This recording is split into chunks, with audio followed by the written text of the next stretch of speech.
Merhaba arkadaşlar, kanalımız hoş geldiniz. Bugün sizlerle beraber Brookhaven'a yeni gelen güzelleri göstereceğim sizlere. Hemen havuza giriş yapalım. Ses geliyor değil mi?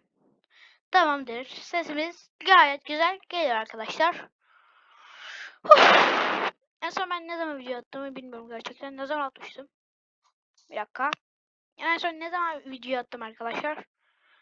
Hemen ismimizi yazalım. Çünkü arkadaşlar ismini de değiştireceğim. Arkadaşlar ben son 8 gün önce 7 video atmışım. Güzel haber diye hemen şu ismimizi değiştirirsek güzel olacak.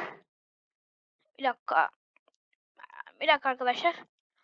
Gördüğünüz gibi şu an 13'üyüm arkadaşlar. Zaten benim sesimi biliyorsunuzdur.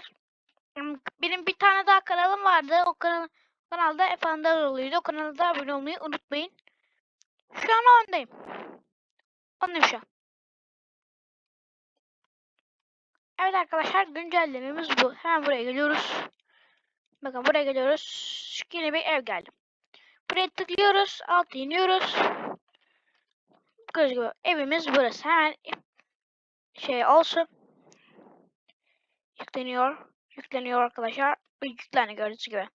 Ev böyle. Evin şimdi bir sonraki videoda göstereceğim.